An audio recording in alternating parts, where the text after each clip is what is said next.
أعوذ بالله من الشيطان الرجيم بسم الله الرحمن الرحيم ولقد جاءت رسلنا إبراهيم بالبشرى قالوا سلاما قال سلام فما لبث أن جاء بعجل حنيذ فلما رأى أيديهم لا تصل إليه نكرهم وأوجس منهم خيفة قالوا لا تخف إنا أرسلنا إلى قوم لوط وامرأته قائمة فضحكت فبشرناها بإسحاق ومن وراء إسحاق يعقوب قالت يا ويلتى أألد وأنا عجوز وهذا بعلي شيخا إن هذا لشيء عجيب صدق الله العظيم اللہ قصص القرآن کے ضمن میں ہم نے ایک سلسلہ شروع کیا تھا اور الحمدللہ ہم نے حضرت آدم علیہ السلام، حضرت نوح علیہ السلام، یعنی وہ قصص جو کہ قرآن مجید میں درج ہیں ان کو تھوڑا سا سننا سمجھنا شروع کیا تھا اور اس کی کچھ باتیں ضمناً ہم نے پڑھی تھیں اور قصہ ہمارا چلا تھا حضرت ابراہیم علیہ السلام کے انتقال تک۔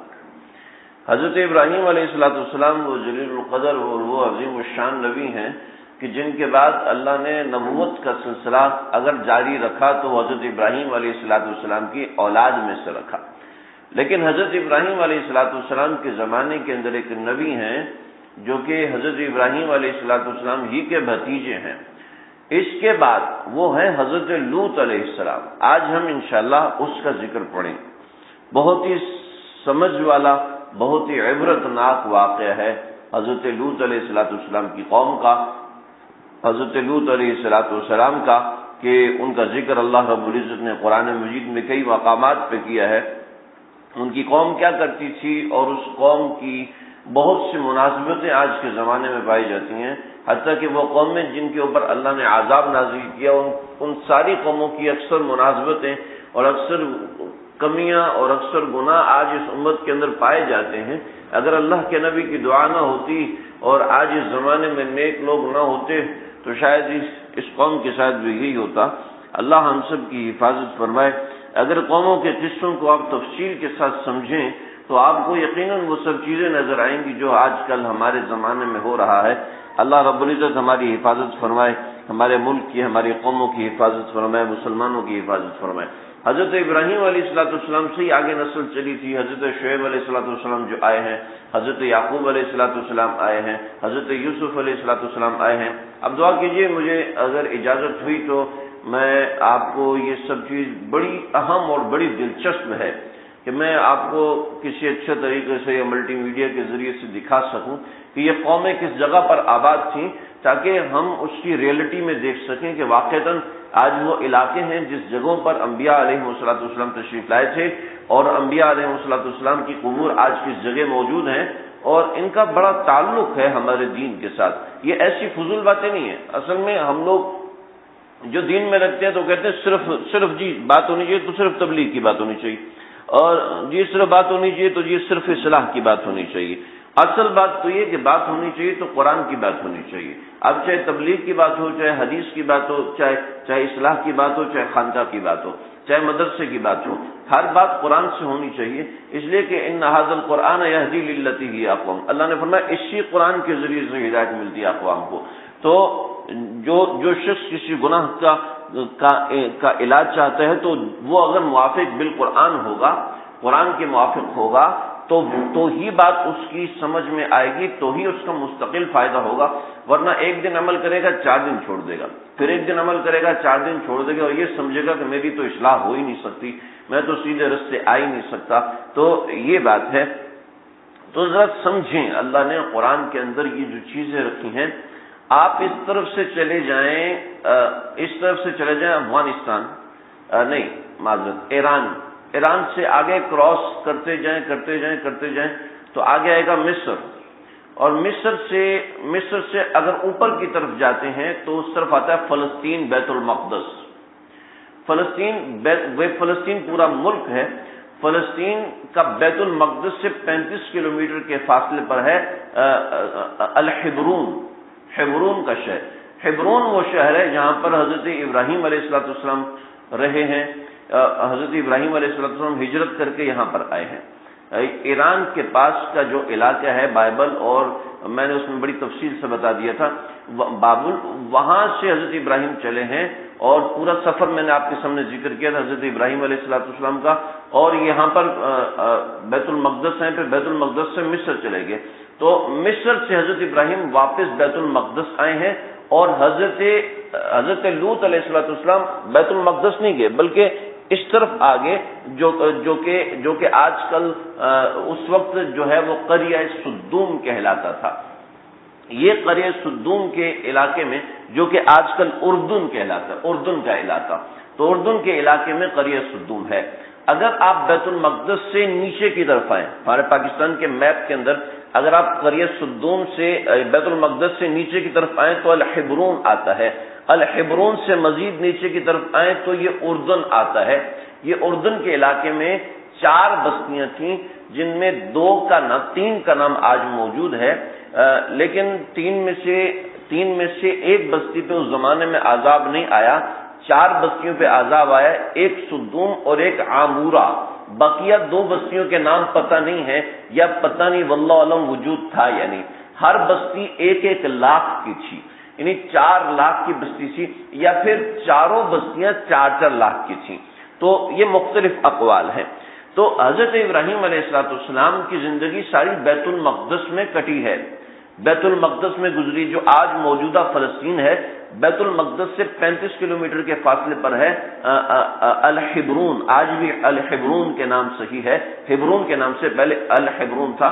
تو مسجد خلیلی حضرت ابراہیم علیہ السلام کے نام کی مسجد ہے، وہیں پر حضرت ابراہیم علیہ السلام مدفون ہیں، وہیں پر حضرت اسحاق علیہ السلام مدفون ہیں، وہیں حضرت یوسف علیہ السلام مدفون ہیں، اور وہیں پر حضرت سارہ، اور وہیں پر حضرت یعقوب علیہ السلام مدفون ہیں. حضرت یوسف کی یہاں پر دفن کا قصہ بڑا دلچسپ ہے، انشاءاللہ میں اس کو ذکر کروں گا. ہم نے حضرت ابراہیم علیہ السلام کے ذکر کو پڑھا تھا. بات سمجھ میں آ رہی ہے نا آپ لوگوں کو؟ میں کوشش کروں گا میں تھوڑا جلدی آج اس کو پورا کروں، اس لیے کہ بات بہت تفصیلی ہے اور اس میں بڑی ضروری باتیں سمجھنے کی ہیں. تو دیکھیے، حضرت ابراہیم علیہ السلام کے 13 بیٹے تھے. کتنے بیٹے تھے جی؟ 13 بیٹے تھے. قطفورہ سے حضرت ابراہیم علیہ السلام سے کے 6 بیٹے تھے، اور یقطن سے حضرت ابراہیم علیہ السلام کے 5 بیٹے تھے، اور حضرت سارہ سے 1 بیٹے تھے حضرت اسحاق، اور حضرت ہاجرہ سے 1 بیٹا تھا، کون؟ حضرت اسماعیل. ٹھیک ہے، 6 اور 5 11 اور 2 13. تو یہ حضرت ابراہیم علیہ السلام کے 13 بیٹے تھے. جو قطورہ یا قطفورہ، یہ ان سے جو بیٹے تھے، ان کے بیٹوں میں سے ایک اولاد تھی جو کہ جس سے حضرت شعیب علیہ السلام پیدا ہوئے، اور اس طرف سے حضرت اسماعیل علیہ السلام کے 12 بیٹے تھے. ان 12 بیٹوں میں ایک بیٹے تھے معد. اس کے 2 اولادیں ہوئیں، جو کہ ایک اصحاب الرس بنی اور ایک اصحاب الحجر بنی. اور انہی میں سے نبی کریم صلی اللہ علیہ وسلم پیدا ہوئے. نہیں، معاذ غلط کہہ دیا، معاذ تو عدنان کے بیٹے تھے. قیدار حضرت اسماعیل علیہ السلام کے 12 بیٹوں میں سے تھے. جب ہم انشاءاللہ نبی کریم صلی اللہ علیہ وسلم یا اصحاب ہجر اور اصحاب الرس کے قصے پڑھیں گے، انشاءاللہ وہ سورہ یاسین کے اندر آئے گا، تو اس کے اندر ہم پڑھیں گے تو انشاءاللہ اس کو ہم تفصیل سے وہاں پر بات کریں گے. ابھی صرف آپ کو مناسبت کے لیے بتایا. پھر حضرت اسحاق علیہ السلام کے 2 بیٹے تھے، ایک عیسو اور ایک یعقوب. ان کے بڑے عجیب واقعات کتابوں میں لکھے ہوئے جو یقیناً اسرائیلی ہیں، جس میں حضرت یعقوب علیہ السلام کو بدنام کرنے کی کوشش کی ہے کہ حضرت یعقوب علیہ السلام حضرت اسحاق علیہ السلام کی جو اہلیہ تھیں ان کو حضرت یعقوب علیہ السلام سے زیادہ محبت تھی، اس لیے کہ بڑے خوبصورت تھے، تو وہ ہمیشہ حضرت اسحاق کے قریب کرنے کی کوشش کرتی تھی. 3-4 جگہوں پہ حق مارا تو جو عیسو تھے ان کا اور حضرت یعقوب کا آپس میں اختلاف ہو گیا. اختلاف ہونے کی وجہ سے حضرت یعقوب یہاں سے دوسری جگہ منتقل ہو گئے. پھر وہاں پر حضرت اسحاق یعقوب علیہ السلام نے اپنے ماموں کی 2 بیٹیوں سے شادی کی، اور 2 بیٹیوں میں سے ایک جو راحیل تھیں ان سے حضرت یوسف علیہ السلام پیدا ہوئے، اور وغیرہ وغیرہ. تو ہم انشاءاللہ حضرت یوسف کے قصے کے اندر اس کو تفصیل سے ذکر کریں گے، حضرت اسحاق کو. ٹھیک ہے جی، اجازت ہے. ہم حضرت اسحاق کو بھی ایک طرف کر دیا، حضرت اسماعیل کو بھی ایک طرف کر دیا. بہرحال حضرت اسحاق علیہ السلام کہ جو اولاد ہوئی 60 برس کی عمر میں ہوئی، اور 130 برس کی عمر میں حضرت اسحاق کا انتقال ہوا، اور ایسی تقریباً 176 برس کی عمر میں یا اتنے ہی کچھ آگے پیچھے ہے، تقریباً اتنے اوقات میں حضرت اسماعیل علیہ السلام کا انتقال ہوا. اب ہم آ رہے ہیں حضرت لوط علیہ السلام کی طرف کہ حضرت لوط علیہ السلام اردن کے علاقے میں مقیم ہوئے حضرت ابراہیم علیہ السلام کے مشورے سے، کہ جب مصر سے حضرت ابراہیم علیہ السلام نکلے ہیں تو مصر سے حضرت ابراہیم علیہ السلام نے خود یہاں کا راستہ پکڑا اور حضرت لوط علیہ السلام کو سدوم بھیج دیا. سمجھ رہے؟ یعنی کہ دونوں مصر سے اوپر ہے. اگر آپ نقشے میں چیک کریں گے تو انشاءاللہ آپ کو بڑی اچھے سے سمجھ میں آئے گا. تو یہ قریہ سدوم میں نے اس کے بارے میں آپ کو تفصیل سے بتا دیا. حضرت لوط علیہ السلام جب یہاں تشریف لائے ہیں، اس کے بارے میں پتہ نہیں ہے کہ یہ لوگ مسلمان تھے یا نہیں تھے، کیونکہ ان کی صرف بداعمالیوں کا ذکر ہے. ان کو صرف کہیں توحید کی دعوت نہیں دی گئی، اور کسی مفسر اور کسی قصص کو نقل کرنے والے نے بھی ان کے ایمان اور کفر کا کوئی تذکرہ نہیں چھیڑا. اس لیے مجھے فی الحال نہیں پتہ چل سکا کہ یہ بستیاں مسلمان تھیں یا کافر تھیں. اگر ایک حساب سے دیکھا جائے تو یہ 16 لاکھ کی بستیاں تھیں، اور ایک لحاظ سے دیکھا جائے تو یہ 4 لاکھ کی بستیاں تھیں. لیکن ان کی اخلاقی حالت اتنی گری ہوئی تھی جیسے پاکستان، اللہ معاف فرمائے، اتنی گندی تجارت تھی ان کی. خیر اللہ کا شکر ہے ہمارے ملک میں ابھی اتنا گند نہیں آیا، اللہ نے حفاظت فرمائی ہے. آج کا زمانہ ہے، جیسے کیا ہے کہ دیکھیں تاجر آتے تھے ان کے پاس، ان کو دھوکہ دیتے تھے. ہمارے یہاں تجارت میں کیا ہوتا ہے؟ دھوکہ، ہر جگہ ڈنڈی مارتے ہیں. لیکن یہ دھوکہ بڑا کیسے دیتے تھے؟ وہ ان کے یہاں جو تاجر آتے تھے نا، سارے لوگ مل کے قافلے کو لوٹ لیتے تھے. صرف لوٹ کے چھوڑتے نہیں تھے. کیا کہتے تھے پتہ؟ وہ ایک بندہ آتا، کہتے تیرا میں نے یہ سامان چوری کیا ہے، لینا؟ کہتے یار جان چھوڑ، لے کے چلا گیا. کہتے ٹھیک ہے. اس کے بعد دوسرا کہ لینا ہے. یعنی کہ صرف لوٹ کے تنگ نہیں چھوڑتے نہیں تھے، بلکہ اس روتے ہوئے کو بھی مار دیتے تھے. یعنی کہ اس کا دل ایسا ہوتا تھا کہ دوبارہ کبھی آئے نہیں. یعنی اتنا ایک آدمی صدمے میں ہے، اس کو مزید ٹارچر کرتے تھے کہ دیکھ میں نے تیرا مال ٹوٹا، تو واپس لے کے دکھا. اور اگر وہ واپس مانگتا تھا پھر اس کی جو بے عزتی ہوتی تھی. ایسی عجیب ہے. بچے بھی سن رہے تھے، عورتیں بھی سن رہی تھیں. کچھ ایسی حرکتیں وہ کرتے تھے کہ میں اس کو صاف الفاظ میں بتا نہیں سکتا. ایسی گندی حرکتیں. مجلس میں بیٹھے ہوئے کوئی مخصوص غلط حرکت کرتے ہیں، اس کی آواز کا مقابلہ کرتے ہیں. ہاں جی تو یہ آواز نکال، کتنی دفعہ نکالتا ہے. ایسی گھٹیا حرکتیں مجلس میں بیٹھ کے کرتے تھے. اخلاق اتنے گرے ہوئے تھے کہ کوئی علاقے سے گزرتا تھا اس کے ساتھ اس کی پٹائی کرنا، اس کو لوٹ لینا، یہ ایک عام سی بات تھی ان کے لیے. اور کیسی عام سی بات تھی ذرا سمجھیے گا. حضرت ابراہیم علیہ السلام نے اپنے ایک بیٹے الیعرج کو بھیجا کہ جاؤ لوط علیہ السلام کا پتہ کر کے وہ کیسے ہیں، خیریت سے ہیں، وہ سنا ان کی بستی بڑی عجیب سی ہے اور ایسی گھٹیا قسم کے لوگ ہیں، تو آپ جا کے پتہ کر کے آؤ۔ تو الیعرج آئے ہیں، یہ حضرت ابراہیم علیہ السلام کے بیٹے ہیں، دمشق سے آئے تھے۔ تو یہ جب بستی میں پہنچے ہیں تو ایک سدومی، لوطی نہیں کہتے، سدومی، حضرت لوط علیہ السلام کی قوم کا آدمی، اس نے دیکھا کوئی اجنبی یا بڑا خوبصورت قسم کا آدمی، اس نے اٹھا کے پتھر مارا جس سے ان کا سر پھٹ گیا اور ان کے کپڑے سارے کے سارے رنگین ہو گئے۔ کہنے لگے دیکھ میں نے تیرے کپڑوں کو رنگ کر دیا، اب مجھے اس کے پیسے دے۔ کیوں بھائی؟ میں نے تیرے کپڑوں کو رنگ کر دیا، اب اس کے پیسے دے۔ تو دماغ خراب، میں پیسے کیوں دوں؟ تو شرم نہیں آتی؟ ایک تو مجھے تکلیف پہنچائی، کہتے نہیں میں پیسے لوں گا تم سے۔ وہ ان کو ہاتھ سے کھینچو، وہ شریف سے آدمی تو ان کو ہاتھ سے کھینچو، سردار کے پاس لے گیا کہ وہ میں نے دیکھو اس کا میں نے کپڑے کو رنگ کیا ہے، اب یہ مجھے پیسے نہیں دے رہا، یا میں نے اس کے سر کو پھوڑا ہے، دیکھو اس کا سر کو میں نے رنگدار کر دیا، یہ مجھے پیسے نہیں دے رہا۔ تو وہ سدوم کے حاکم نے کہا ہاں جی اس نے کام کیا ہے، تمہارے کپڑوں کو دیکھو کیسے رنگ دیا ہے، تمہارے سر کو کیسے رنگ دیا ہے، اب تم اس کو پیسے دو۔ تو ان کو چڑھا غصہ، الیعرج نے اٹھایا پتھر اور جو قاضی تھا اس کے سر پہ مارا، اس کے سارے کپڑے بھیگ، کہا جو میرے پیسے بنتے اس کو دے دینا۔ اس قدر گھٹیا حرکتیں، اس قدر گھٹیا۔ آپ دیکھیں ہمارے ہاں یہی نہیں ہوتا، جس کے اوپر ظلم ہوتا ہے، وہ جس کے اوپر جو مظلوم ہے اسی کی بدنامی ہوتی ہے، ایسے ہی ہوتا ہے۔ اللہ رب العزت نے قوموں کی جو مثالیں دی ہیں بالکل صحیح، جو مظلوم ہے وہی بدنام ہے، جو مظلوم ہے اسی کو گھر سے نکالا جائے گا، جو مظلوم ہے اگر اس نے کوئی بات کر دی وہی بدنام ہوگا، اور جو ظالم ہے وہ ٹھاٹ سے، ایسے ٹھاٹ سے وہ جناب ساری قوم کی عزتدار ہے، ساری قوم ان کو کندھوں پہ اٹھا کے گھومتی ہے، ساری قوم ان کی اسٹیکر لگا کے گھومتی ہے، انہی کے نام کی مالا جپتی ہے، انہی کے نام کی تسبیحات پڑھی جاتی ہیں، انہی کے عرصوں کے اوپر سب ہوتا ہے، حالانکہ سارے قوم کو لوٹ کے کھا گئے، لیکن کیا ہے، اور جو مظلوم ہے جنہوں نے خون پسینہ بہا دیا قوم کی خاطر، ان کو کوئی پوچھنے والا نہیں، وہ بدنام ہیں، بدنام سے بدنام ہیں، اور پتہ نہیں کیا کچھ ہے۔ اللہ تعالیٰ ہم سب کی حفاظت فرمائے۔ ایسے ہی ہو رہا نا بھائی کہ ایک تو ظلم کیا اور اوپر سے ابھی تو ہمیں ہنسی آ رہی نا قصے سن کے، لیکن اگلی قوم میں ہمارے قصے سن کے ہنسیں گے کہ یہ کیا ہے کہ جس کے اوپر ظلم ہوتا ہے وہی بدنام ہوتا ہے۔ اور یہ تو چلے آپ سب سمجھ رہے ہوں گے، میں حکمرانوں کی بات کر رہا ہوں، میں قطعاً حکمرانوں کی بات نہیں کر رہا، اپنے گھروں کی بات کر رہا ہوں۔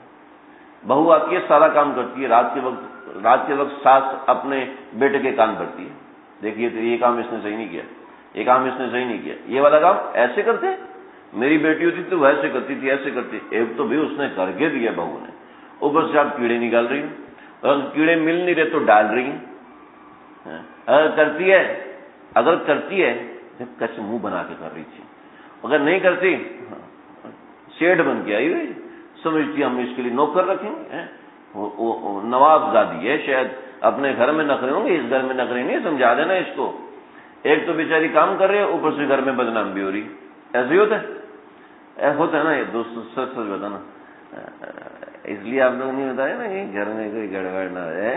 اچھا بھائی، تو دیکھو یہی ہوتا ہے نا ہمارے معاشرے میں، ہمارے محلے میں، ہمارے علاقوں میں یہ سب چل رہا ہے۔ اللہ ہماری حفاظت فرمائے۔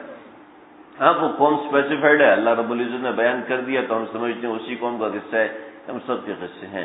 جو کسی حقدار کو حق نہ دے وہ وہی کام کرے جو قوم لوط والا کرتی تھی، جو کسی جگہ بےایمانی کر کے کسی کا حق مار دے وہ وہی کام کرتی تھی۔ پھر قوم لوط کا سب سے گندا عمل، شہوت ان کی بے قابو تھی۔ آج آپ دیکھیں کیسی شہوتیں بے قابو ہیں، اوہو اللہ ہم سب کی حفاظت فرمائے۔ نیک اور پاک باز بیویاں اچھی نہیں لگتی، وہی غلط رستہ، غلط عمل۔ جو چھوٹے بچے ہیں ان کو تو میری بات سمجھ میں نہیں آئے گی، اور جو 12-13 سال کے بچے ہیں ان کو بات سمجھنی چاہیے، یہ ماں باپ نہیں سمجھاتے، اور ماں باپ کی ذمہ داری ہے اولاد کو سمجھائیں کہ جب ان کی عمر اس حد تک ہو جائے ان کو سمجھائیں بیٹا اگر کوئی غلط حرکت کرنے کی کوشش کرے، اگر کوئی گود میں بٹھانے کی کوشش کرے، خاص طور پہ اپنی بیٹیوں کو، بیٹا اگر کوئی تمہارا چاچا، اگر تمہارا کوئی ماموں اگر کوئی غلط حرکت کرنے کی کوشش کرے تو اس کو یہ کہنے کو برا لگتا ہے، لیکن بہت ضروری ہے، آئے روز واقعات ہیں، آئے روز واقعات ہیں. آپ لوگ جو سارے لوگ بیٹھے ہوئے ہیں ماشاءاللہ سب کے گھر نیک گھرانے ہیں، سب نیک لوگ ہیں، سمجھدار لوگ ہیں. یقیناً ہمارے گھروں میں یہ نہیں ہے، لیکن یہ بات سمجھنے کی ضرورت ہے. مجھ سے کئی ایک سائیکیٹرسٹ ڈاکٹر ملے، کئی سائیکیٹرسٹ ڈاکٹر جن سے مجھ سے کیا ملنا، میں خود ملا ہوں. خاص طور پہ حج کے اندر کئی ملکوں کے سائیکیٹرسٹ ڈاکٹر ملے، چونکہ میرا بیان ہوتا تھا تو اس کے بعد آ کے ملتے، کہنے لگے کہ مولوی صاحب یہ بات جو لوگ نفسیاتی مریض ہوتے ہیں عام طور پہ یہ ہوتا ہے کہ بچپن میں ان کے ساتھ غلط ہوا ہوتا ہے. کس نے کیا ہوتا ہے؟ اپنے کسی رشتہ دار نے کیا ہوتا ہے. اپنے بچوں کو سمجھائیں، دیکھو یہ ٹیوشن پڑھانے آتا ہے، اس میں کسی کی شرم نہ رکھیں. دیکھو کوئی تمہیں گود میں بٹھانے کی کوشش کرے، کوئی تمہارے منہ پہ چومنے کی کوشش کرے، کوئی تمہیں غلط جگہ ہاتھ لگانے کی کوشش کرے، فوراً منہ پہ تھپڑ مارو، چھوڑنا نہیں، چاہے کچھ بھی ہو میں تمہارے ساتھ ہوں. فوراً آ کے مجھے نہ استاد کو بتاؤ نہ کہ صرف مجھے آ کے بتاؤ، پھر میں جانوں اور وہ جانے. اپنی اولاد کو سمجھائیں، اپنی اولاد کو اپنے سے قریب کریں، ان کے درمیان اور اپنے درمیان خلا نہ آنے دیں.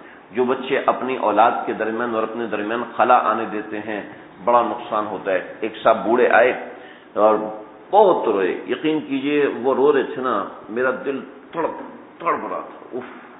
ایسے روتا ہوا میں نے کسی کو نہیں دیکھا. ہمارے ساتھی بھی تھے، میں کہ بھائی ہوا کیا؟ اصل میں گھبرا گیا. میں کیا ہوا؟ کہتے ہیں سنو ان کی بات. کہنے لگے کہ میری بیٹی گھر سے بھاگ گئی، نہ ہمارے گھر میں یہ، نہ ہمارے گھر میں یہ، نہ ہمارے تفصیل.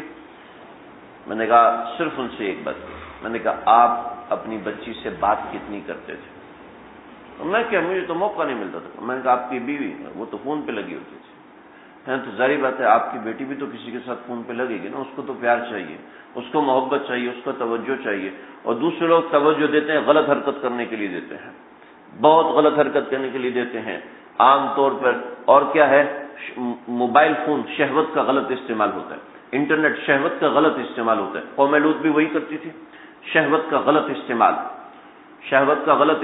اور جہاں شہوت کا غلط استعمال ہوتا ہے، امام ابو حنیفہ کا مسلک یہ ہے کہ چاہے وہ بندہ شوہر کیوں نہیں ہے، اگر وہ بیوی کے ساتھ غلط رستہ استعمال کر رہا ہے. قوم لوط علیہ السلام جس گناہ میں مبتلا تھی، اگر وہی گناہ بیوی کے ساتھ کرتا ہے تو اس کو بھی وہی کوڑے مارے جائیں گے، اس کو بھی وہی حد لگائی جائے گی. اور اس کی حد کیا ہے؟ اس کی حد یہ ہے کہ ایسے بندے کو زندہ ہی نہ چھوڑو.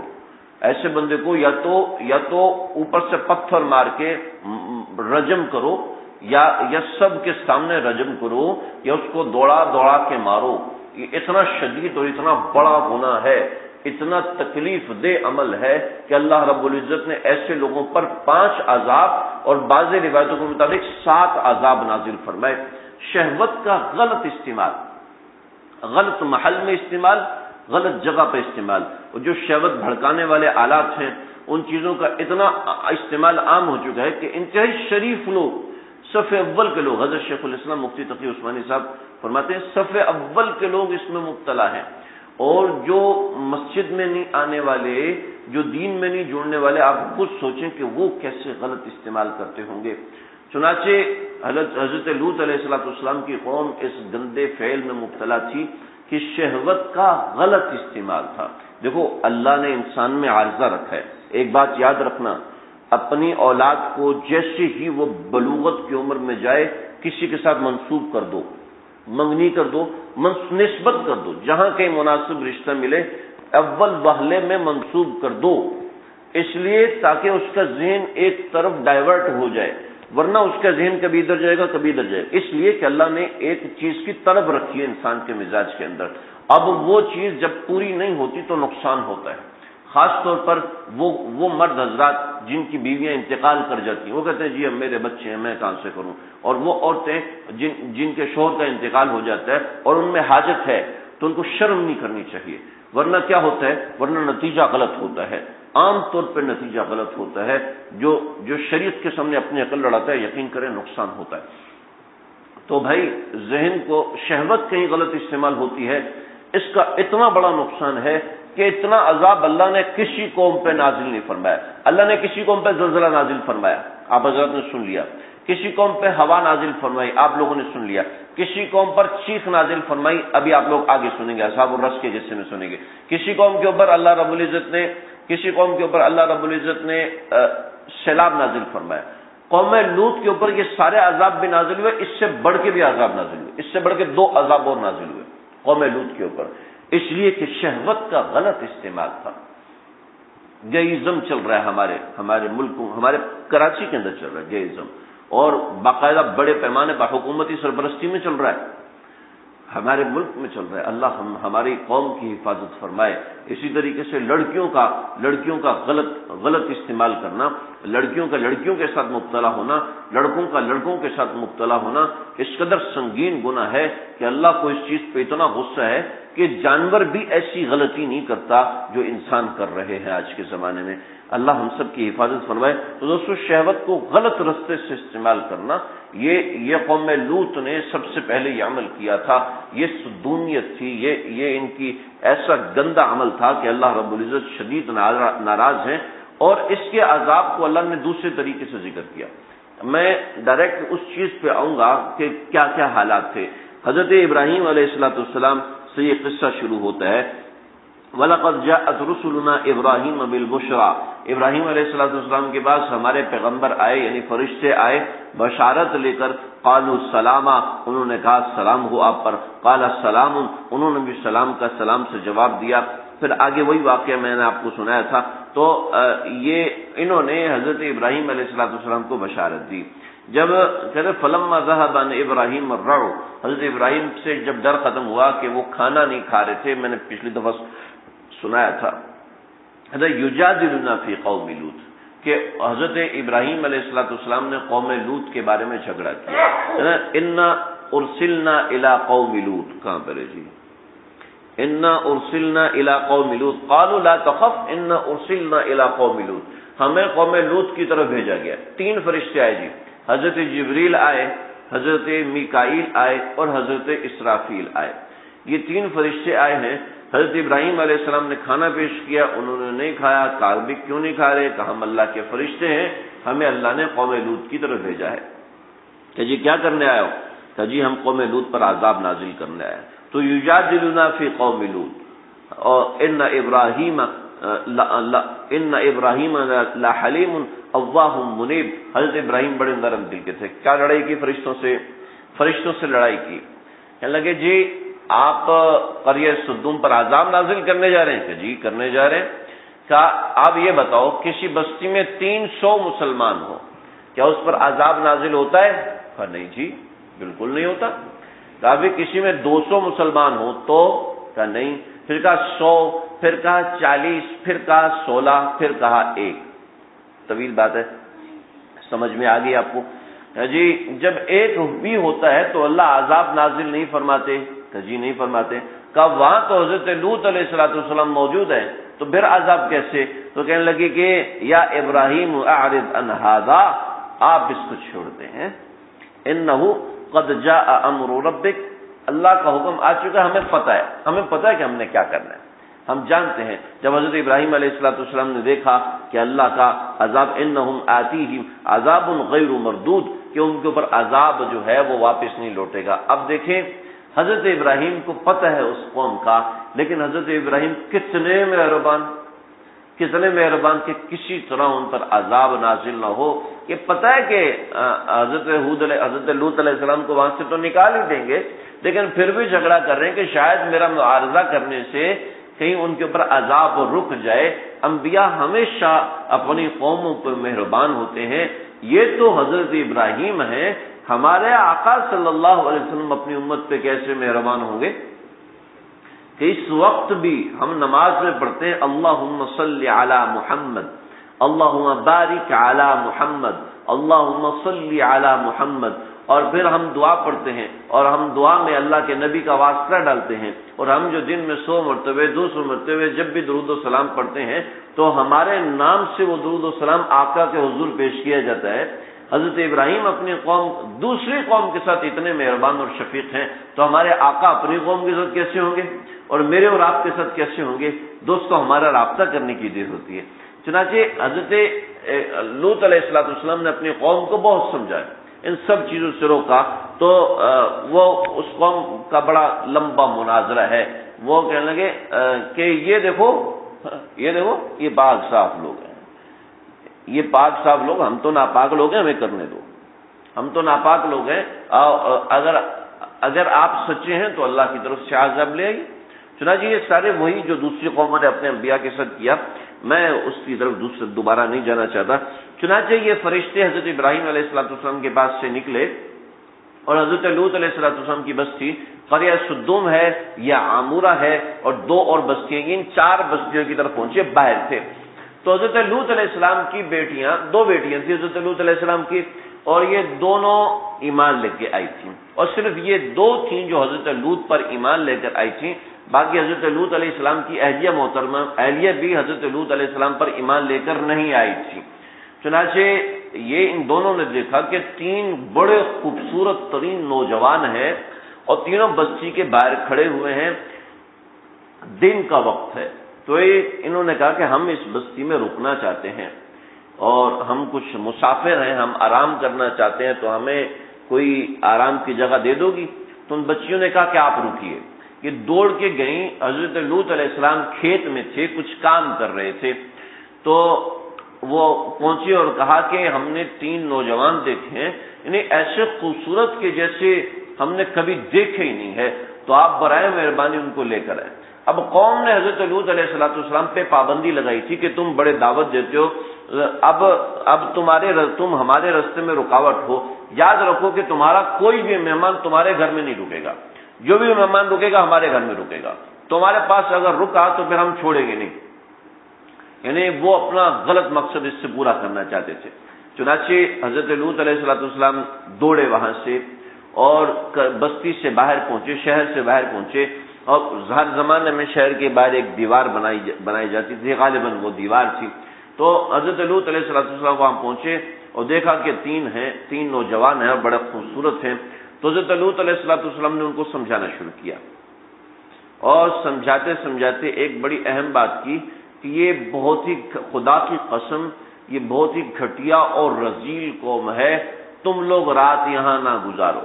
یہ سمجھاتے سمجھاتے رات ہو گئی، اور یہ جملہ یا اس سے ملتا جلتا جملہ حضرت لوط علیہ السلام نے 4 مرتبے کہا. یہ اس لیے کہا کہ اللہ رب العزت نے فرمایا تھا اے میرے فرشتوں اس وقت تک عذاب نازل نہ کرنا جب تک حضرت لوط علیہ السلام ان کے گھٹیا ہونے کی گواہی نہ دے دیں.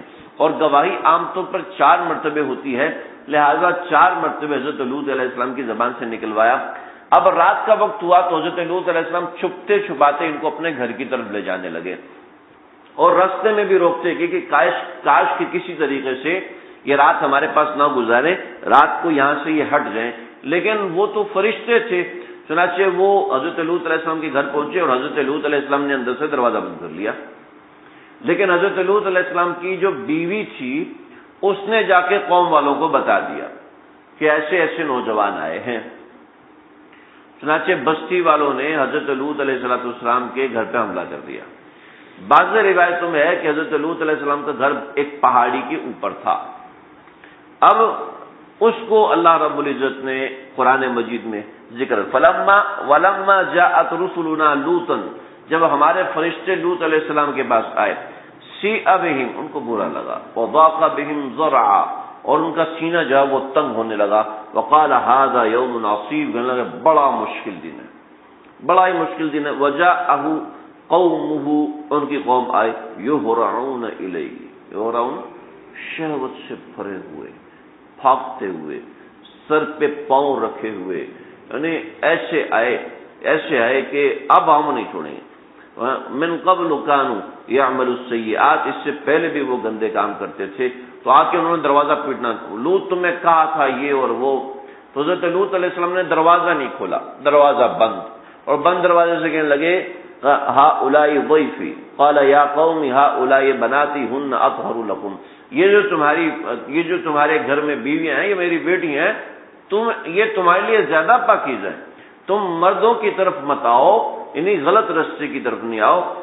فاتقوا اللہ، اللہ سے ڈرو، ولا تخزون فی ضیفی، اور مجھے میرے مہمانوں کے سامنے ذلیل نہ کرو. میرے مہمانوں کے سامنے مجھے رسوا نہ کرو کہ میں نے ان کو پناہ دیا تم ان کا غلط استعمال کرو گے. ظاہر بات ہے. الیس منکم رجل رشید، کیا تمہارے اندر کوئی سمجھدار آدمی نہیں ہے؟ سمجھ گئے بھی، کیا تمہارے اندر کوئی سمجھدار آدمی کبھی غلط رستے سے شہوت پوری نہیں کرتا؟ سمجھدار آدمی کبھی غلط رستے سے شہوت کو نہیں بھڑکاتا. سمجھدار آدمی کبھی غلط طریقے سے شہوت کا استعمال نہیں کرتا. یہ تو اللہ رب العزت نے انسانی مزاج کے اندر ایک ایسی صلاحیت رکھی ہے جس کو استعمال کر کے انسان بہت اونچے درجے تک پہنچ سکتا ہے. دیکھیں آگ ہے نا، آگ وہ کس لیے رکھی گئی ہے؟ وہ اس لیے رکھی گئی کہ گھر کو آگ لگا لو، یا اس لیے رکھی ہے کہ اس کو نیچے کھانا بناؤ. تو اسی طریقے سے شہوت کی آگ بھی اللہ نے اس لیے رکھی ہے کہ اس کو صحیح استعمال کیا جائے، اس کو غلط رستے سے استعمال نہ کیا جائے. یہ جو کہ شرم کی بات ہے، میں کھل کے بات نہیں کر سکتا. جو اللہ رب العزت نے محل شہوت بنایا ہے اسی کے اندر اور اس کے علاوہ کوئی کرے گا تو ظاہر بات ہے یہ نقصان دہ عمل ہے، شریعت کے اعتبار سے بھی اور فطرت کے اعتبار سے بھی. ولا تغزون، اس کے اندر اور بھی تفصیلی روایات ہیں، لیکن ہم چونکہ قصص کو پڑھ رہے ہیں اس لیے تفصیلی روایات کے اندر نہیں جاتے. الیس منکم رجل رشید، کتنا خوبصورت لفظ بتایا کہ سمجھدار اور نفیس آدمی کبھی غلط رستے سے شہوت پوری نہیں کرتا. چنانچہ کوئی تنہائی کے اندر شہوت پوری کرتا ہے، یا کوئی کسی غلط رستے سے شہوت پوری کرتا ہے، یا کوئی خیالات کے ذریعے سے شہوت پوری کرتا ہے، یہ سمجھدار کسی نفیس انسان کا کام نہیں ہے. ہاں کسی کی شہوت بے محابہ ہو جائے اس کا علاج ہوتا ہے، اس کا علاج ہے ذکر اللہ، اللہ کا ذکر کرے. اللہ کا ذکر کرے کس طریقے سے کرے؟ بزرگان دین سے سمجھے کہ کیسے کرنا ہے اللہ کا ذکر. پھر دیکھیں کہ غلط چیز کا تقاضا بہت دب جاتا ہے، غلط رستے کا امالہ ہو جاتا ہے. یعنی امالہ کا مطلب ہے کہ وہ شہوت جو ہے وہ زائل ہونے لگتی ہے، یعنی وہ غلط رستے میں استعمال ہوتی نہیں. انسان کا مزاج اس طرف جاتا ہے، دل ہی نہیں چاہتا اس چیز کی طرف جانے کا. دیکھیں ایک شخص ہے وہ بڑی زبردست اور خوشبودار چائے پیتا ہے، اور وہ جناب میک ڈونلڈ کے علاوہ چائے پیتا نہیں. مجھے نہیں پتا بھی وہاں کیسی چائے ملتی ہے، میں ویسے ایک مثال دے رہا ہوں کہ چونکہ ایک برانڈ ہے تو اس لیے بتا رہا ہوں. ایک شخص ایک برانڈ چیز استعمال کرتا ہے اور دوسری طرف سے وہ کوٹا مدینہ مبارک ہوٹل کی چائے پیے. ہاں جی، دونوں میں اگرچہ وہ زیادہ مزیدار ہو لیکن ادھر مکھیاں بن بنا رہی ہوں گی، صفائی ستھرائی کا انتظام نہیں ہوگا، جو ٹیبل ہوں گے وہ اسٹیل کے بنے ہوئے ہوں گے اور ٹک ٹک ٹک ٹک کر رہے ہوں گے، اس کو وہاں چائے نہیں پی جائے گی. جو نفیس آدمی کا مزاج ایسا نہیں ہوتا کہ وہ گندے رستے کی طرف جائے. قالوا لقد علمت ما لنا في بناتك من حق. دیکھیں ایک فطرت بتائی ہے. آپ حضرات میں سے پتہ نہیں لوگ سمجھتے ہیں، جانتے ہیں، نہیں جانتے، لیکن جو لوگ غلط رستے کے عادی ہو جاتے ہیں ان کو صحیح رستے کا مزہ ہی نہیں آتا، ان کو صحیح رستے کا جی نہیں چاہتا، ان کی ذکاوت ہی اس چیز کی اجازت نہیں دیتی کہ وہ صحیح رستے پہ جائیں. جو مزاج کا گندا ہو جاتا ہے اپنے مزاج کو اچھائی کی طرف موڑنا پڑتا ہے. جو شخص گناہ کا عادی ہو جاتا ہے اس کا نیکی کرنے کا دل نہیں کرتا. یہ اتنا خوبصورت مقام، اتنا خوبصورت ایک پوائنٹ دیا کہ اس لیے نیکی کا مزاج بنائے. اور جب مزاج نیکی کا بن جاتا ہے تو گناہ کرنے کا دل ہی نہیں کرتا. بہت سے لوگ شکایت کرتے ہیں جی گناہ نیکی کرنے کا دل نہیں کرتا، گناہ پہ میں عاشق ہو چکا ہوں. گناہ پہ کیسے عاشق نہیں ہوں گے جب مسلسل اس گناہ کو کریں گے؟ عشق پہلے دن نہیں ہو جاتا، بار بار اس گناہ کو کرنے سے عشق ہو جاتا ہے. غصے کا جو شخص عادی ہو جاتا ہے اس کو غصے کے بغیر مزہ نہیں آتا. وہ جب تک دو سنا نہ دے وہ کہتا ہے میرا بچوں کو پڑھائی نہیں کریں گے تو کام کیسے بنے گا، بیوی کو کھری کھری سنائیں گے نہیں تو کام کیسے بنے گا، وہ بات کیسے مانے گی. اس لیے کہ مزاج ایسا بنایا ہوا ہے. مزاج غصے والا بنایا ہوا ہے تو کام بھی غصے سے ہوتا ہے، مزاج محبت والا بنائیں گے تو کام بھی ویسے ہی ہوگا. تو مزاج نیکی کا بنا. جب گندگی کا ما لنا فی بناتی کا من حق، ہمیں آپ کی بیٹیوں سے کوئی مطلب نہیں ہے، ہمیں ان عورتوں سے کوئی مطلب نہیں ہے، ہمیں تو بس مطلب ہے تو بس اس گناہ سے مطلب ہے. اب سمجھ لیں بعض مقامات ایسے آ جاتے ہیں، بعض نہیں غلط کہہ گیا، ہر جگہ پر ایسا ہو جاتا ہے کہ انسان کو اس گناہ کے بغیر مزہ ہی نہیں آتا.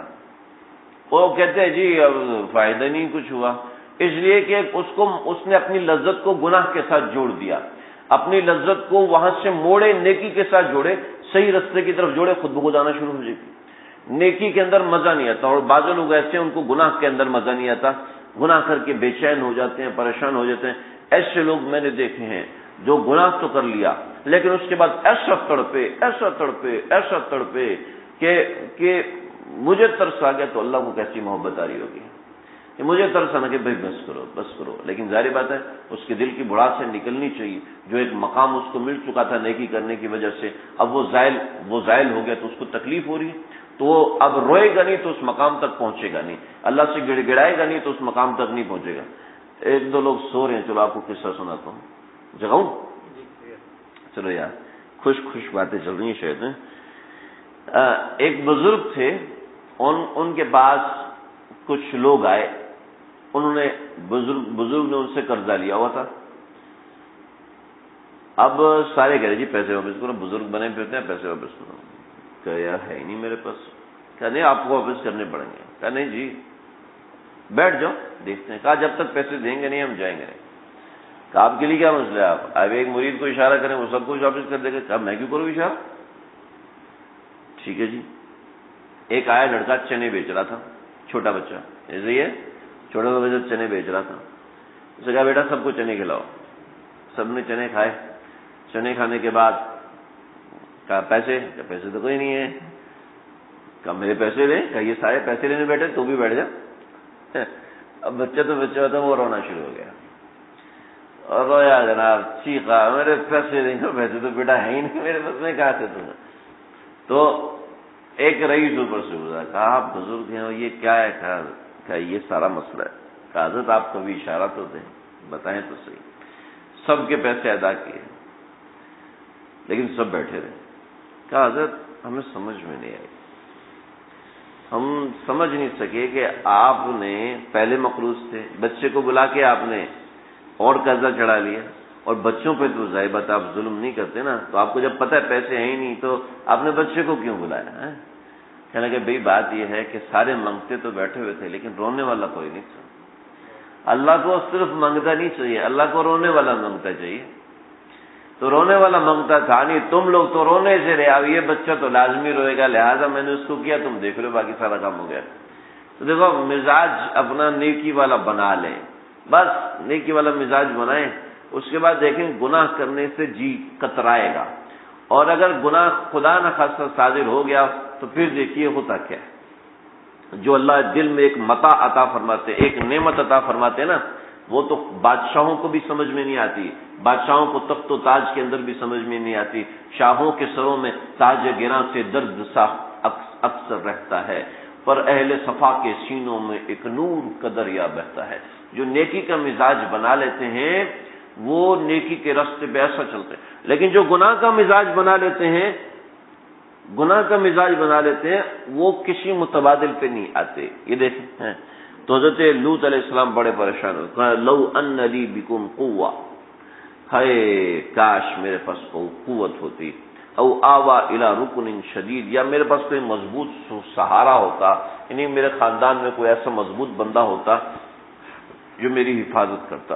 بس پھر اس کے بعد کیا ہے؟ قالوا یا لوط، تو پیچھے سے حضرت جبرائیل بولے، حضرت جبرائیل کا قد یوں نکلا، اوپر کی طرف نکلا، اور رات کا اندھیرا تھا، اور انہوں نے ایک پر مارا اوپر سے، دیوار کے اوپر سے، دروازے کے اوپر سے پر مارا، دیوار کے اوپر سے ایسا پر مارا کہ سب کی آنکھیں ڈھیلوں سمیت نکل گئی، اور وہ ایسے یہ ہو رہا ہوں، پہلے تو یہ ہو رہا ہوں تھے یعنی کہ شہوت کے اندر بھڑکے ہوئے، آپ اس کو تصور کر سکتے ہیں کیسے آ رہے ہوں گے، شہوت میں بھڑکے ہوئے اور غلط مقام پہ شہوت پوری کرنے کے لیے اب دیواروں کو ہاتھ لگاتے ہوئے جا رہے ہیں، آگے پیچھے جا رہے ہیں، اور وہیں سے ان کے اوپر زلزلہ آیا، اور زلزلہ آنے کے بعد وہ وہاں سے لڑک کے سارے مر گئے۔ اور بعض روایتوں میں نہیں، ایسا نہیں کہ زلزلہ صبح آیا تھا کہ وہ یہیں رک گئے، کہنے لگا بقیہ ہم صبح بقیہ لوگوں کو لے کے آئیں گے، پھر دیکھتے ہیں کہ تم کیسے بچتے ہو۔ تو لن يصلوا اليك فاسر باهلك بقطع من الليل، یہ آپ تک پہنچ نہیں سکیں گے، بس آپ ایسا کریں نکلیں یہاں سے، ولا يلتفت منكم احد، اور تم میں سے کوئی پیچھے مڑ کے نہ دیکھے، ایسے پیچھے مڑ کے ہرگز نہ دیکھے، الا امرأتک، لیکن تیری بیوی نہیں بچے گی، اس لیے کہ وہ بے وفا ہے۔ بہت سے لوگ کہتے ہیں حضرت لوط علیہ السلام کی بیوی جو ہے وہ کافرہ تھی، لیکن حضرت لوط علیہ السلام کی بیوی فاحشہ نہیں تھی، وہ فاحشہ نہیں تھی، کافرہ تھی، لیکن کسی نبی کی بیوی کبھی بھی فاحشہ نہیں ہوئی، کافرہ ہوئی ہیں۔ اور بھی حضرت نوح علیہ السلام کی بھی ایک بیوی ہے، تو حضرت لوط علیہ السلام کی بیوی فاحشہ نہیں تھی، کافرہ تھی، لہذا گھر والوں کے اخلاق کے بارے میں کچھ کہہ نہیں سکتے۔ ہاں ایمان کے بارے میں کہہ سکتے ہیں کہ وہ الا امرأتک، کہ وہ مومنہ نہیں تھی، انہا مصیبہا ما اصابہم، اس کو بھی وہی ملے گا جو ان کو ملا ہے، اور ان موعدہم الصبح، کہ ان کا وعدہ صبح کے وقت ہے۔ حضرت لوط علیہ السلام نے کہا کہ دیکھو میں اتنا جلدی تو پہنچ نہیں سکتا، تو حضرت جبریل نے کہا کہ آپ جلدی نکلیے، آپ جب نکلیں گے تو تب ان کے اوپر عذاب ہوگا۔ تو حضرت لوط نے فرمایا میں اتنا جلدی تو نکل نہیں سکتا، تو کہا ٹھیک ہے آپ نکل جائیے، جب آپ نکلیں گے اس جگہ سے نکل چکے ہوں گے تو تب ہم ان کو عذاب دیں گے، اس وقت تک ہم اور آپ صبح تک یہاں سے نکل جائیں گے۔ یعنی حضرت لوط اتنا فاصلہ تک کریے سدوم سے کہ رات کو چلتے تو صبح تک نکلتے، آپ اندازہ لگا سکتے ہیں کہ اس سے لمبی بستی تھی۔ تو الیس الصبح بقریب، کیا صبح قریب نہیں ہے؟ فلما جاء امرنا جعلنا عالیہا سافلہا، اور جگہوں پر قرآن میں دوسرے مقامات پر ہے کیا ہوا تھا عذاب کا۔ اللہ ہماری حفاظت فرمائے، اللہ اپنے غضب سے ہمیں بچائے۔ حضرت ابراہیم علیہ السلام نے جب صبح دیکھا کہ بستی سے دھواں اٹھ رہا ہے تو ان کو بھی عذاب کا پتہ چلا۔ کیا عذاب نازل ہوا کہ سب سے پہلے ان کے اوپر زلزلہ آیا۔ زلزلہ آنے کے بعد حضرت لوط علیہ السلام قریب میں ایک مقام ہے زغر، ضاد غین اور را، قریب کا مقام ہے زغر کے مقام پر حضرت لوط علیہ السلام وہاں پہنچے، اور پھر صبح جب عذاب آیا تو اس عذاب کا نظارہ حضرت لوط علیہ السلام نے کیا، تو ڈر کے زغر کے مقام سے بھی آگے کوئی پہاڑی تھی وہاں چلے گئے۔ جو عذاب آیا تھا وہ زغر کے علاقے کے قریب تک آیا تھا، اس کے علاوہ کسی دوسرے علاقے میں سیلاب نہیں آیا۔ اور ہوا کیا تھا کہ یہ 400 میل ہے یا 400 کلومیٹر کی بستی ہے کہ یہ ساری کی ساری بستی بالکل نیچے دب گئی۔ کیسے ہوا کہ سب سے پہلے زلزلہ آیا، زلزلہ آنے کے بعد ایک چیخ آئی، چیخ آنے سے سب کے سینے پھٹ گئے۔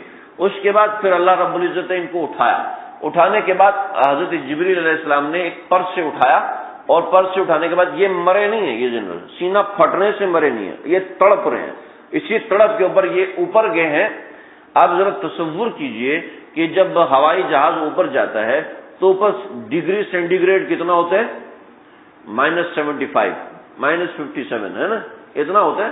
اوپر گئے اور اوپر اتنے اوپر گئے کہ آسمان والوں نے ان کے مرغوں کے کٹ کٹ کٹ کٹ کرنے کی آوازیں سنی، جانوروں کے ہنہنانے کی آوازیں سنی آسمان والوں نے، اتنا اوپر لگے گی۔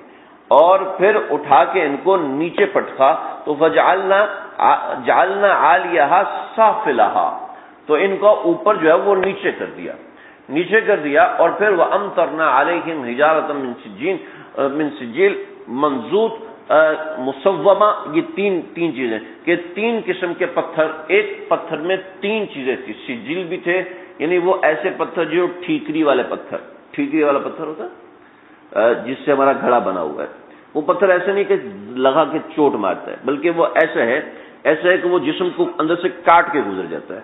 سجیل منضود، اور منضود کا مطلب ہے کہ مضبوط، ایسے نہیں کہ لگ کے ٹوٹ جائے گا بلکہ لگ کے جسم میں گھسے گا۔ مسومہ، اور ہر پتھر پہ نام لکھا ہوا تھا، ہر پتھر پہ ہر شخص کا نام لکھا ہوا تھا عند ربک۔ اب وہ اوپر والا نیچے آ گیا، اور پھر یہ لوگ کہاں گئے کیسے گئے ہمیں نہیں پتا، ہمیں سمجھ میں نہیں آیا، لیکن اللہ رب العزت نے اوپر سے پتھروں کی بارش کی۔ بعض روایتوں میں آیا کہ اللہ نے گندک مطلب تیزاب اور آگ کی بارش کی، پتھروں کے ساتھ تیزاب کی بارش بھی کی اور آگ کی بارش بھی کی۔ اللہ حفاظت فرمائے، اللہ کا فضل۔ اور پھر اس کے بعد اللہ رب العزت نے زہریلا پانی، ڈیڈ سی، جو کہ آج بحر میت اور بحر مردار ہے، وہ ان پہ مسلط کر دیا کہ ان کی زمین بالکل نیچے دب گئی، اور جو آگے آج بحر میت ہے، پہلے بحر میت بہت پیچھے تک تھا، آج جو بحر میت ہے وہ اس پورے قریہ سدوم کے علاقے میں آ چکا ہے۔ اور اس کے کنارے میں ان کی بستیوں کے آثار بھی پچھلے 2013 میں قوم لوط کے بستی کے آثار ڈیڈ سی کے کنارے پہ ملے ہیں، لہذا آج بھی ان کے اوپر وہ پانی، زہریلے پانی کا عذاب مسلط ہے۔ اس طریقے سے اللہ رب العزت نے ان کو مارا، کہتا وما ہی من الظالمین ببعید، اور یہ جو بستی ہے نا یہ ان سے دور نہیں ہے، یہ کوئی بھی جا کے نظارہ کر سکتے ہیں، چنانچہ لوگوں نے کیا ہے۔ دوستو، غلط جگہ شہوت استعمال کرنا، کسی دوسرے کا حق مارنا اور کسی دوسرے کا دل دکھانا اور فحش گوئی کرنا جیسے آج کل مزاح ایسے کرتے ہیں جس میں خالصتاً فحش گوئی ہوتی ہے، یہ قوم لوط کا عمل ہے جو کہ انتہائی غیر مناسب ہے۔ مزاح میں ایسے اشارے کرنا جو کہ شہوت پر مبنی ہوتے ہیں، عام طور پر نوجوان ایسے اشارے کر رہے ہوتے ہیں، ایک دوسرے کو ایسے اشارے دکھا رہے ہوتے ہیں جو کہ شہوت پر یا مخصوص اعضاء پر مبنی ہوتے ہیں، اس سے اپنے آپ کو بچانا چاہیے۔ اور آج کل قوم کے اندر اس چیز کو بہت زیادہ لایا جا رہا ہے۔ مجھ سے بہت سے لوگوں نے رابطہ کیا، خاص طور پہ ان بچیوں نے جن کے شوہر اس میں مبتلا ہیں۔ یقین کیجئے ایسی پریشان زندگی ہے کہ خود ان لوگوں کو اپنی ذات سے گھن آتی ہے، لیکن گندا عمل کی عادی ہو چکے، اب کیا کریں، اپنی ذات سے گھن آتی ہے۔ لیکن کیا ہے کہ جب عادت گندی پڑ جاتی ہے اور انسان اس کی اصلاح کی طرف نہیں جاتا پھر اس کا انجام یہ عذاب ہوتا ہے۔ حضرت والا رحمۃ اللہ علیہ فرماتے ہیں، حضرت والا کا یہ خاص مضمون تھا، حضرت والا فرماتے ہیں میں نے جس کو اس فعل میں مبتلا دیکھا ہے وہ دنیا میں لازمی ذلیل ہوا ہے، لہذا اپنی شہوت غلط رستے استعمال نہ کریں، اپنی شہوت غلط رستے جانے نہ دیں، اور غلط ذریعے سے شہوت بھڑکانا بھی غلط ہے، بھلے سے وہ نظر کے ذریعے سے ہو، بھلے سے موبائل فون کے ذریعے سے ہو، یا ننگی فلمیں دیکھنے کے ذریعے سے ہو، یا پھر ایسے کپڑے، خاص طور پہ ہماری بچیاں کپڑے اور ڈیزائن تلاش کرتی ہیں، اور کپڑے اور ڈیزائن تلاش کرنے کے اندر وہ ایسی خواتین کی تصویریں دیکھتی ہیں جن کے آدھے جسم برہنہ ہوتے ہیں، جس سے خود اپنا دل بھی خراب ہوتا ہے، مزاج بھی خراب ہوتا ہے۔ جو شریف النفس ہیں وہ تو پریشان ہو کے اصلاح کرواتے ہیں، لیکن جو شریف النفس نہیں ہوتے وہ کہتے ہیں چھوڑو جی گناہ ہو گئے، استغفار کر لو، پھر اگلی دفعہ پھر کرتے ہیں، اس کا انجام کہیں ختم نہیں ہوتا۔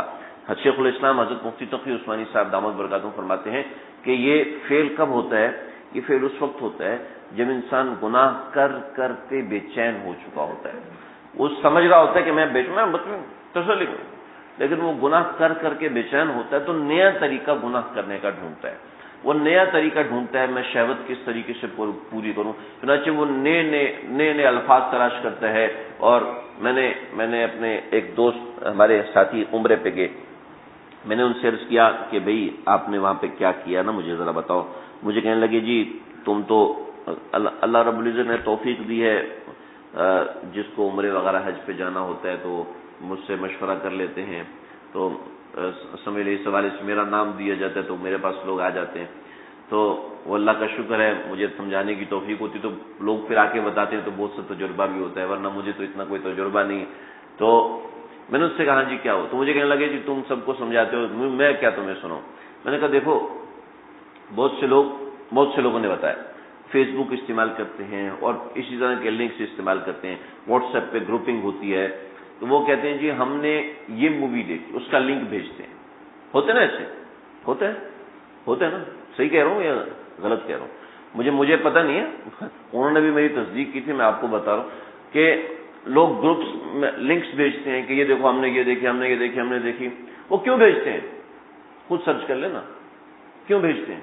میں نے کہا اس لیے بھیجتے ہیں، وہ کہتے ہیں یار میں نے تو اس ویو سے سرچ کیا تھا، تم اس ویو سے سرچ کرو، میں نے اپنے اس پوائنٹ آف ویو سے سرچ کیا، تم اپنے اس پوائنٹ سے سرچ کرو۔ تو میرے ذہن میں یہ شیطانیت آئی، شیطانیت کا لفظ میں بڑھا رہا ہوں، میرے ذہن میں یہ شیطانیت آئی تو میں نے اس لحاظ سے سرچ کیا، وہ تو ہاں یار تمہارا آئیڈیا تو بڑا زبردست ہے، پھر اس سے آئیڈیا مانگتے ہیں، اس لنکس پہ جاتے ہیں، ان لنکس کو کلک کرتے ہیں۔ میں نے کہا دیکھو نیکی کے اندر انسان کہتا ہے یار اس نے مسجد خندق کی کیسے زیارت کی، اس کے کیا توقعات ہوں گے۔ میں نے کہا ایسے ہی گناہ کے اندر بھی انسان نئے آئیڈیاز تلاش کرتا ہے، اور نیکی کے اندر بھی نئے نئے آئیڈیاز تلاش کرتا ہے. انسان کا اللہ نے دماغ ایسا دیا نا، یہ کسی چیز پہ رکتا نہیں ہے، یہ کسی ایک مقام پہ رکتا نہیں، یہ آگے بڑھاتا ہے آگے بڑھاتا ہے آگے بڑھاتا ہے. اب اس کی مرضی ہے کہ وہ اسفل السافلین پہ جائے، او نیچے جاتا جاتا جاتا نیچے کی طرف بڑھتا رہے یا اوپر کی طرف بڑھتا رہے. یہ اللہ نے دماغ انسان کو ایسا دیا ہے جو کسی جانور کے پاس نہیں ہے، جو کسی اور مشین کے پاس نہیں ہے، کسی اور مخلوق کے پاس نہیں ہے، فرشتوں کے پاس نہیں ہے. فرشتے سے بہتر ہے انسان ہونا، مگر اس میں پڑتی ہے محنت زیادہ. دوستو اپنے دماغ کو اس کے مجازی میں لگائیں. اتنی شریف خاتون، یقین کریں اتنی شریف خاتون کہ میں رشک کرتا تھا ان کے تقوی پر کہ اتنا ماشاءاللہ تقوی ہے. آج مجھ سے رابطہ کیا، میں تباہ ہو گئی ہوں، دعا کرو کسی طریقے سے وہ لڑکا مجھے مل جائے. میں یقین کریں آنکھوں سے میرے آنسو برسنے لگے. اتنی تقوی والی خاتون. کیا ہوا؟ دماغ کو غلط جگہ استعمال کیا، وہ چلی گئی. دماغ کھلا ہوا تھا، غلط راستے پہ چلی گئی. اور اس نے جب دماغ کو صحیح راستے پہ جب رہنمائی ہوتی ہے تو انسان صحیح چلتا رہتا ہے. رہنمائی نہیں ہوتی انسان نیچے گرنا شروع ہو جاتا ہے. یہ اللہ نے دماغ ہمیں دیا ہے، ہم اس کو نیکی کی طرف لگائیں. دیکھیں قوم لوط کا قصہ ہمارے سامنے قرآن مجید میں 23-24 جگہ پر ہے یہ قصہ، ایک جگہ پر نہیں، بہت سی جگہوں پر یہ قصہ. تو ہمیں اللہ نے دماغ دیا ہے، اس کو نیکی کی ڈائریکشن پہ ڈالیں، اس کو ڈائریکشن دیں. ہماری جو بچیاں ہیں، نوجوان بچیاں خاص طور پہ، نوجوان بچے خاص طور پہ، اور اس میں کیا خاص اور کیا عام کہوں، بوڑھے سے لے کے جوان تک ہر شخص کو اس چیز کی ضرورت ہے. مجھے بھی ضرورت ہے، آپ لوگوں کو بھی ضرورت ہے، ہم سب کو ضرورت ہے کہ اپنے دماغ کے اندر جو اللہ نے ایک مادہ رکھا ہے، سب سے زیادہ مادہ رکھا ہے شہوت کا. اللہ نے ہر انسان میں رکھا ہے، ہر انسان میں یہ مادہ رکھا ہے. اب وہ اس کو صحیح استعمال کرتا ہے. کوئی اس کو استعمال کرتا ہے کھدڑا بن جاتا ہے، کوئی اس کو استعمال کرتا ہے ولی اللہ بن جاتا ہے، کوئی اس کو استعمال کرتا ہے زانی بن جاتا ہے، کوئی اس کو استعمال کرتا ہے شرابی بن جاتا ہے. وہ سوچتے ہیں شراب پی کے دیکھتے ہیں کیسے مزہ آتا ہے، وہ کہتے ہیں دیکھو چرس پی کے دیکھتے ہیں کیسے مزہ آتا ہے، وہ کہتے ہیں اس طرح کر کے دیکھتے ہیں کیسے مزہ آتا ہے. ارے اللہ نے اس دماغ کے اندر ایک اپنی محبت کا مادہ رکھا ہے. جب اس کے اوپر شہوت کو غالب کر لے گا تو جانور کی طرح بن جائے گا، کوئی ٹھکانہ نہیں رہے گا. اس کو اپنے کیا اتنی گھٹیا حرکتیں کرتے ہیں کہ جناب غلط اس کام میں لگے ہوئے، ساتھ ویڈیو بھی بنا رہے ہیں، ساتھ تصویریں بھی بنا رہے ہیں. کیا تسکین مل رہی ہے؟ کیا تسکین مل رہی ہے؟ شہوت کو تسکین مل رہی ہے غلط طریقے سے. دوستو یہ بہت ضروری مضمون ہے، میں زیادہ بات کرنا نہیں چاہتا لیکن میں مجبور ہو کے کر رہا ہوں کہ اپنے بچوں کو بچائیں غلط روش سے. آگے ماحول بہت گندا آ رہا ہے، بہت گندا آ رہا ہے. بچیاں پینٹیں پہنتی ہیں، گندا لباس پہنتی ہیں، اور وہ کہتی ہیں جی میں اس سے خوبصورت، ان کے ذہن میں ہوتا ہے کہ تم اس سے خوبصورت لگو گی. اور جب وہ بڑی ہوتی ہے تو اس کو سمجھ میں آتا ہے خوبصورتی ہوتی کیا ہے، خوبصورتی کس بلا کا نام ہے. پھر اس کو سمجھ میں آتا ہے اچھا خوبصورتی کے نیچے کچھ اور چیز ہوتی ہے، خوبصورتی کے نیچے کچھ اور بلا ہوتی ہے. پھر وہ اس کو بھڑکاتی ہے، چونکہ اس کے درمیان راستہ روکنے والا کوئی نہیں ہوتا.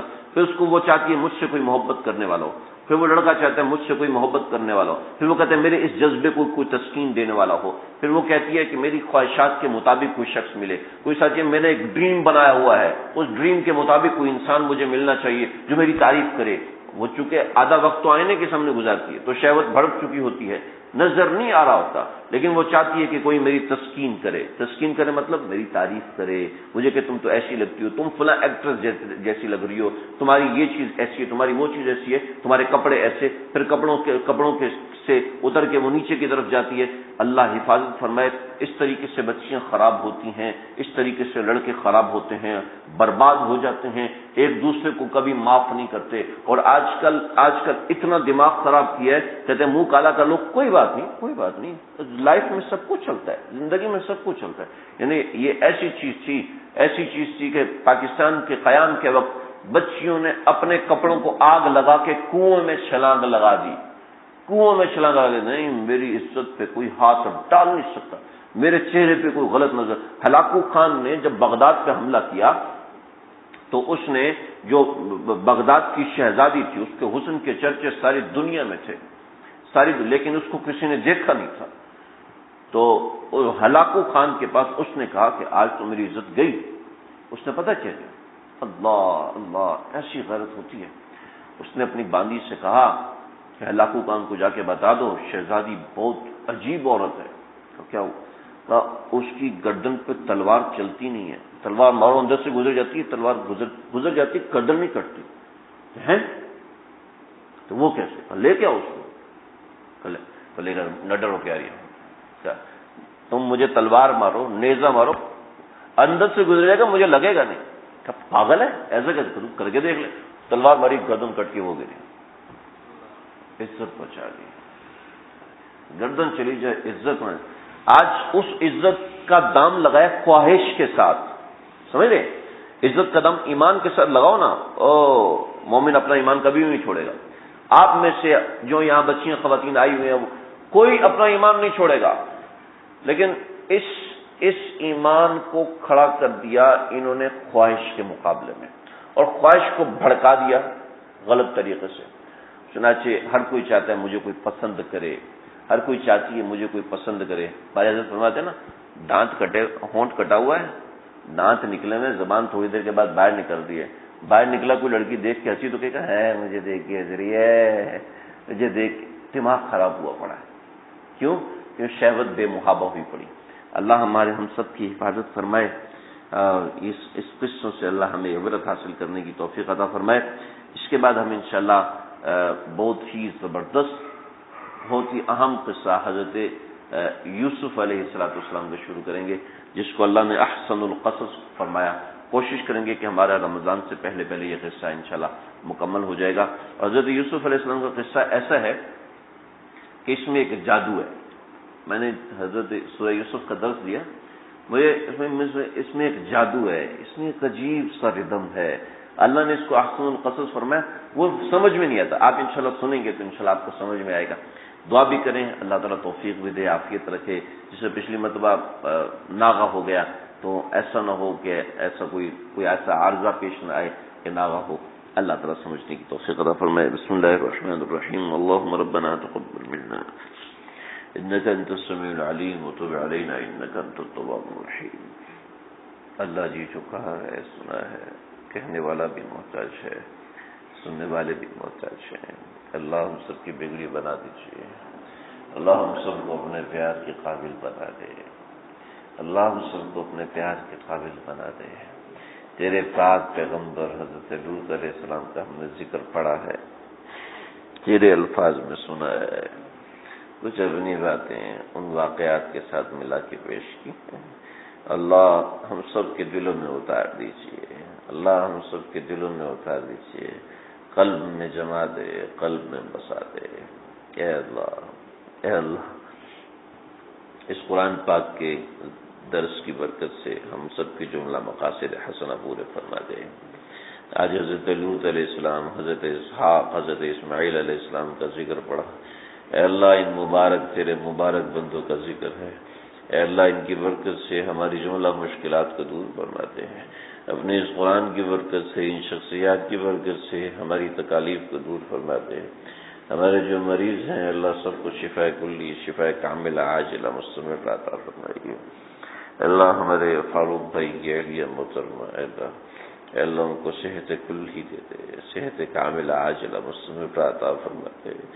اپنا کوئی معجزہ دکھا دیجیے، اپنی کوئی نشانی اور دکھا دیجیے. اے اللہ ان جو اتنی کثرت سے دعائیں کی جا رہی ہیں، اے اللہ اس کا ظہور فرما دے. تو بہتر جانتا ہے، تو بہتر سمجھتا ہے. ہم مانتے ہیں، ہم جانتے ہیں، ہمارا عقیدہ ہے، ہمارا ایمان ہے، لیکن اے اللہ جو آپ نے راحتیں دینی ہے، جو آپ نے مقام دینے ہیں، بغیر تکلیف کے بھی دے سکتے ہیں، بغیر دکھ کے بھی دے سکتے ہیں. اے اللہ، اے اللہ محض اپنا فضل و کرم فرما دیجیے، فضل و عنایت کی بارش فرما دیجیے، صحت کاملہ کی بارش فرما دیجیے. آپ قطرے سے زندہ سلامت انسان بنا دیتے ہیں، انسان کے جسم میں تکلیف کو مٹا سکتے ہیں. اے اللہ اس کا ظہور فرما دیجیے. اے اللہ انسان بنانے کا یہ پروسیجر تو ہم دیکھتے رہتے ہیں، لیکن انسان کو صحت مند بھی آپ ہی بنا سکتے ہیں. اے اللہ یہ بھی دکھا دیجیے. اے اللہ ہمارے نعمان کے بیٹے عبداللہ کو صحت کلی، حسن کو صحت کلی، کی والدہ محترمہ کو صحت کاملہ عاجلہ مستمر عطا فرمائیے. اس مبارک ذکر کی برکت سے اے اللہ ہمارے آصف بھائی کو نرینہ صالح اولاد کی دولت سے نواز دیجیے. بہت سے لوگوں نے رشتے کا کہا ہے، اے اللہ ان کے لیے غیب سے مبارک و صحیح ان کی مناسبت کا رشتہ عطا فرمائیے. بچیاں جو رشتے کے حوالے سے پریشان ہیں اے اللہ ان کی مناسبت کا ان کے مناسب ہونے کا کوئی رشتہ عطا فرمائیے. اے اللہ جو بچے رشتے کے لیے اے اللہ پریشان ہے اللہ غیب سے مدد فرما دیجیے, غیب سے نصرت فرما دیجیے. جو لوگ روزی کے لیے پریشان ہیں اے اللہ غیب سے مدد فرمائیے. اے اللہ جو ہمارے ملک میں پریشانیاں فتنے ہیں تکلیفیں ہیں مہنگائی ہے اے اللہ اپنے فضل و کرم سے اے اللہ اپنے فضل و کرم سے عافیت کا معاملہ مسلمانوں کے ساتھ فرما دیجیے. اے اللہ مسلمانوں کے ساتھ عافیت کا معاملہ فرما دیجیے. اس ملک و ملت کو ہم سب کی راحت کا ذریعہ بنائیے. اس ملک و ملت کو ہماری عافیت کا ذریعہ بنائیے. اس ملک و ملت کی چپے چپے کی حفاظت کرنے والا بنائیے. ہماری افراد کی حفاظت فرمائیے. بیرونی خطرات جو منڈلا رہے ہیں اے اللہ اپنے فضل و عنایت سے ان خطرات کو دور فرما دیجیے. اے اللہ ان خطرات کو دور فرما دیجیے. اے اللہ ہم سب کے دلوں میں جو جائز مقاصد حسنہ ہیں اے اللہ محض اپنے فضل و عنایت سے فضل و کرم سے پورے فرما دیجیے. اللهم ربنا تقبل منا انك انت السميع العليم وتب علينا انك انت التواب الرحيم وصلى الله تعالى على خير خلقه محمد وآله وصحبه اجمعين. ہم جی 2-3 منٹ انتظار کریں گے. خواتین سے اعلان ہے کہ خواتین جلدی روانہ ہو جائیں, اس کے بعد پھر ہم مرد حضرات نکلیں گے. السلام علیکم ورحمۃ اللہ.